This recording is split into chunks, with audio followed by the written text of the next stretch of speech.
Hola, hola mis curiosos, yo soy Yolanda y les doy la bienvenida nuevamente. Este caso conmocionó a casi todo el mundo. Aquí te presento a Ariel Castro, conductor de un autobús escolar, que también era un músico de banda de jazz local, un tipo aparentemente normal, pero encarcelado durante casi una década por matar a 3 mujeres en su casa en Cleveland. ¿Cómo secuestró a estas chicas? ¿Por qué les proporcionó un infierno en la tierra que no te puedes imaginar? ¿En qué condiciones fueron retenidas? ¿Cómo lograron liberarlas? ¿Por qué nadie ha notado nada sobre esto sospechoso durante tantos años? ¿Y cómo terminó esta historia para el cruel torturador? Para conocer esta aterradora historia y las respuestas a estas y otras preguntas, quédate con nosotros hasta el final, pero no olvides suscribirte, hacer clic en la suscripción, porque publicamos videos interesantes para ti 2 veces a la semana. En nuestro canal ya hemos tocado la historia de 2 mujeres que tuvieron un destino terrible preparado por sus propios padres. Joseph Frizzell encarceló a su hija Elizabeth en un sótano durante más de 20 años y cometió abusos íntimos en contra de ella. Y Blanche Monnier fue encerrada en el ático durante 25 años y tratado con el peor de los desprecios,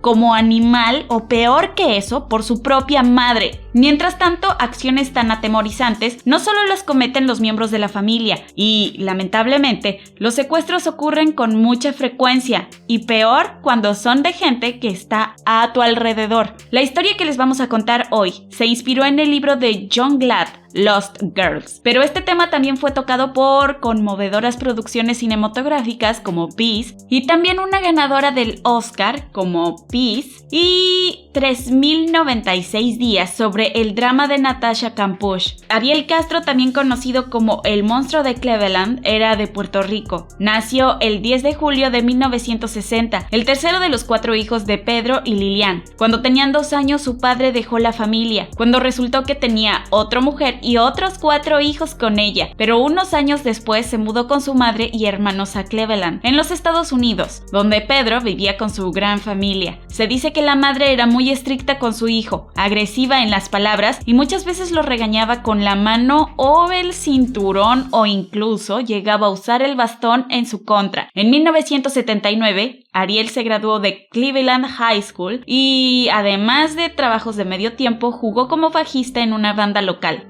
Fue por esta época que comenzó a salir con su vecina Nida Figueroa, de 17 años. Cuando se reveló que tenían una relación íntima, de alguna manera la familia de la niña lo obligó a tener una relación permanente con ella. En 1981 nació su primer hijo y 11 años después, cuando tuvieron 4 hijos, la pareja vivió en su propia casa. Todo este tiempo, Castro fue muy agresivo y controlador. Obligó a su esposa a quedarse en casa. Usó la violencia cuando ella se rebeló. Una vez que hubo un recurso en presencia de su hermano, Ariel fue arrestado. Aunque esto no se llevó a cabo, ya que esta mujer nunca presentó denuncia. Sin embargo, cuando se mudaron, esta violencia solamente se intensificó. Cerró con candado a la mujer con los hijos dentro de la casa cuando él salía de gira. Le rompió los huesos, pero únicamente le permitió ir al hospital siempre que no llamara a la policía. Una vez la arrojó por las escaleras, causándole un trauma craneal, luego de lo cual le diagnosticaron un coágulo de sangre en el cerebro, lo que resultó en un tumor inoperable. Figueroa abandonó a su esposo en 1996. Se le dio la custodia total de los niños y Castro fue privado de los derechos de visita. El hombre ya estaba renovando su sótano, al que se le prohibió la entrada a otros miembros de la casa. Instaló una trampilla pesada, agregó cortinas y capas de ladrillos para silenciarla. Después de que su esposa se fue, en este lugar era oscuro e insonorizó las habitaciones y comenzó a fantasear con una intimidad dura con menores. Secuestró a su primera víctima el 22 de agosto del 2002 para demostrar que es capaz de cuidar al niño. Sin embargo, se perdió y fue a la tienda a pedir direcciones. Castro se fijó en ella, quien por su figura que filigrana decidió que tenía 15 años. Y aunque Knit tenía 21 en ese momento, él le ofreció un paseo cerca de los alrededores y le dijo que incluso conocía a alguien más de sus amigas llamada Emily, y ella estuvo de acuerdo. Dado que el hombre tenía un letrero de cachorro en su auto, le dijo a Michelle que su casa era aún más cara y que necesitaba dar agua a los animales. Con el pretexto de recibir un perro, se fue a casa con él y Castro la encarceló. Peor aún, debido a que Knight era la policía de mayor edad, sintió cómo fue su resultado de desagradables asuntos privados y no mucho después se esforzó en dar con el paradero de la niña anteriormente mencionada. Ariel se burló de la policía en los años siguientes, diciendo, incluso a la víctima, que nadie quería encontrarla porque a nadie le importaba. El 21 de abril del 2003, la segunda víctima llegó a la puerta. Esta vez se trata de Amanda Berry. Se presentó en la casa de Castro.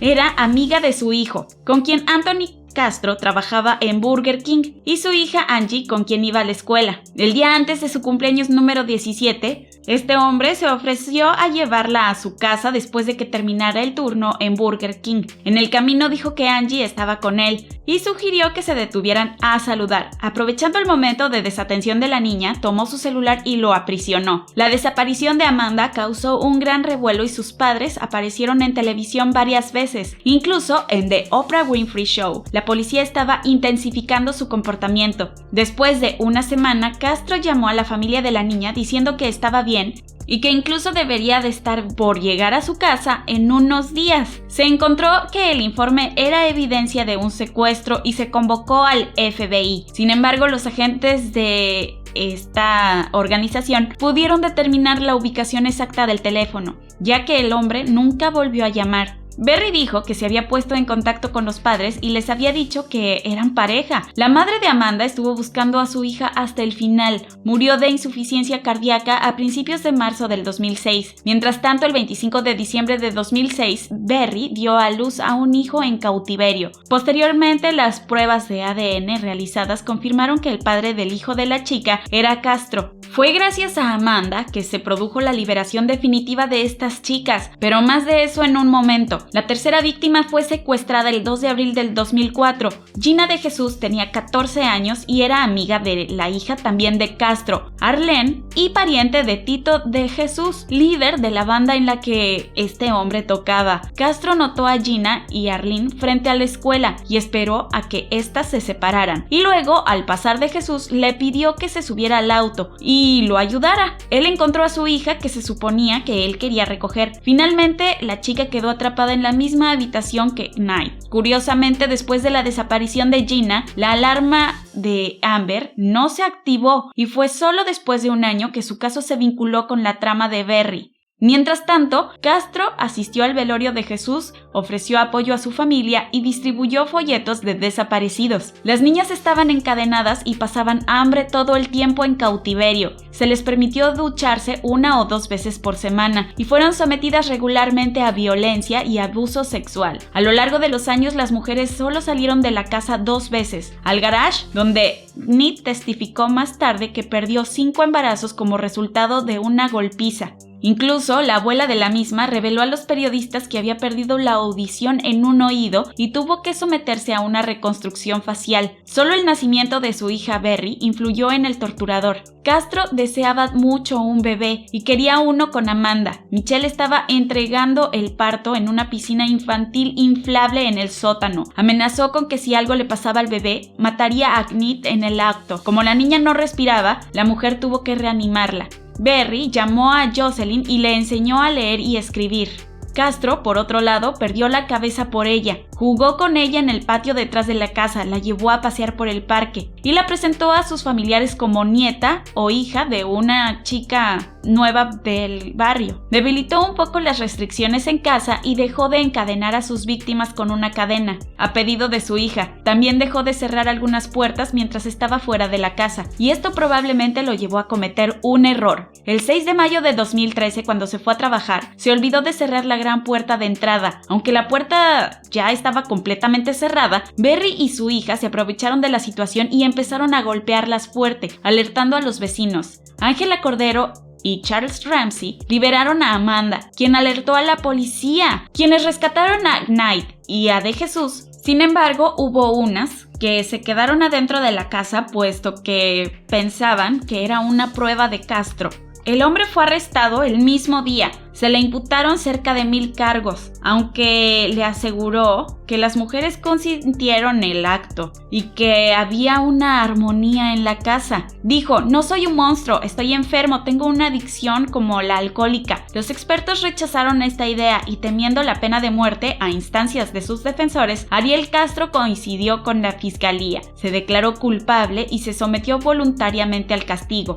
El tribunal lo condenó a cadena perpetua, más de 1000 años en prisión sin libertad condicional. También se le prohibió ganar dinero de por vida. Castro no pudo soportar la presión y se quitó la vida un mes después de la condena. Lo sorprendente de este caso es que en tantos años nadie pudo descubrir el drama que existía dentro de la casa de Cleveland. La primera vez que la policía llamó a la puerta de Castro fue a principios del 2004 en busca de testigos y después de un robo en una propiedad vecina. El hombre no estaba en casa y los agentes no se sorprendieron por el ruido de la radio. En varias ocasiones, los vecinos del secuestrador también reportaron extraños gritos provenientes de su casa, pero la policía nunca tomó ninguna medida. La casa de Castro fue demolida el 7 de agosto del 2013. También desapareció por completo del mapa de Google. Michelle Knight cambió legalmente su nombre y abrió un restaurante. Amanda Berry se unió al equipo de Cleveland en febrero del 2017 y Fox tiene episodios cortos que informan sobre personas desaparecidas. De Jesús es voluntaria en el Comité de Alerta Amber, que apoya a las familias de los niños secuestrados. Poco después de su lanzamiento, el Cleveland Courage Fund es una cuenta bancaria creada para ayudar a las mujeres en transición a una vida independiente. Esto recaudó poco más de $1 millón poco después de su lanzamiento. Y así conocemos a Ariel como el monstruo de Cleveland. Así que dime, curioso, ¿encontraste la aterradora historia de Ariel Castro muy perturbadora? ¿Crees que su convicción fue correcta? ¿Has visto la película sobre él? ¿Conoces algunos otros casos de secuestro igualmente terribles? Escríbeme en los comentarios y no olvides de suscribirte para no perderte otros de nuestros episodios interesantes. Y nos vemos pronto.